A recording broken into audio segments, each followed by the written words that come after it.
why is it that some people go through crisis and adversity seemingly unaffected, whereas others go to similar situations and suffer tremendously for a long period of time? Is that something that we are born with? Is it something that is innate to our personality, or is it something that we can learn? And if so, how can we actually learn this? I used to be a manager for 16 years in different roles. So my role was to orchestrate a team of 200 people in different areas of the world. So pretty much my vision of the world was to the inner of an airplane. And then one fine day, something very interesting happened, and I had lost a large degree of my hearing. For me, this was very important because it was for the first time that I could not solve the problem with working more or sleeping less. So my question is, how much can I take on? There's drivers in us, and some of us, that are so strong that it drives us to behavior that is really insane if you look at it. But at that point, we just feel it is needed. It is something that we need to do. The difference between self-discipline on the one hand side and self-awareness on the other hand side. So resilience actually comes from material science. Think of a sponge.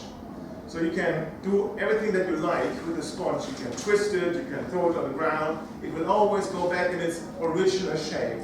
So it has to do with elasticity. How do you bounce back? How do you get back up? So here's the question. How does a skyscraper actually survive an earthquake? Between the 86th and the 97th floor of this building, there's a 600-ton pendulum. And this pendulum, when an earthquake hits the building, it goes into motion and it balances the shock waves. I once was in a speech where it was about, well, when you're resilient, you're like this beacon in the sea. You know, nothing can really happen to you. If you're trying, if your focus, or if your standard reply to hardship in life is to be tough, then it is a question of time until something eventually is tougher than yourself.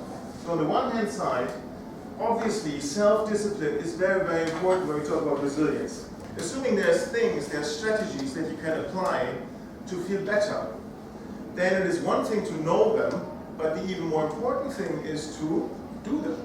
But on the other hand, there's a differentiation between, do I do things because I know I'm self-aware of what's going on, or do I do things because I don't care? So the difference between having a high self-discipline and a high self-awareness, that's what we call resilience. So you are disciplined and you also know what's going on with you. What do you need? Do you need a conversation? Do you need a walk outside? Do you need to go shopping? Do you need to sleep? Do you need to eat? On the left-hand side, this is very much, I tough it out. Maybe I know that I need to sleep, but I don't care. I just go on because it is so important that this needs to be done. It needs to be completed in time. Assuming we all have some level of performance, right? So we start up, this is our cognitive performance, how emotionally stable we are, how good we get our work done, kind of thing. And then, so we have like a status quo, and then something happens, let's say a crisis happens. What happens when a crisis hits? All of a sudden our performance level drops, right? Because we are busy with feeling, we are busy with managing our emotions, we are busy with focusing on our inner world. That capacity is no longer available to fix problems. Out of that, 3 ways out are possible. So the one is, you don't. Yeah, so you just stay there. And quite frankly, if you look at the military, 1/3 of active soldiers who have been deployed come back with a permanent damage. However, bouncing back means there's a way to recover. And that recovery takes some time, and it's obviously dependent on the person and on the magnitude of the crisis, but eventually you recover. And then there's something that's known as post-traumatic growth. So you've been through something, and somehow you have grown through it. Now, the question is, how do you get there? And this is called coping. So these are all the strategies that we can do in order to cope with the stressful event, with the stressful situation. And again, we have asked managers, so what do you do? How do you get there? So I'm focusing on stuff in life that is positive. I'm not going through everything here, but I have conversations with trusted people. I focus on the topics that I actually can influence. It was sports. The stuff that we do frequently isn't necessarily the stuff that works. So now the question is, fine, so this is the way it works. How can we actually influence this, right? So what makes people resilient? Number one, positive relationships. So despite the fact that parents weren't good role models, these youngsters had a tendency to actually adopt role models. That gave them access to resources, meaning I can influence the state that I'm in. I can actually do something about my situation. But they had a realistic expectation. They set realistic goals, they reached the goals, and then went into a virtuous circle where they knew I can reach something if I set it out, and then I get stronger over time. Having the feeling that you can actually influence your fate, that you're not destined to live a life that is, just the result of the circumstances. And this is all the stuff that we have found in research. What is it that you can use to make yourself stronger when faced with adversity? So it starts off with personality. The next thing is the biography, or much more, the story that we tell about our lives. That brings us to attitude. So attitude is, what is the inner stance that I'm taking when confronted with adversity? Then there is mental agility. So mental agility is to which degree am I open for change, pushing myself into something that I've never done before, that I've never tried before. So that's mental agility. Then there is all the skills around energy management. This is what can you do to actually get negative energy out. Mind-body axis. So this is everything from working out, sleeping cycle, what do you eat, and how do you silence your mind? How do you make sure that you kind of distance yourself from all the churning that's going on in your mind?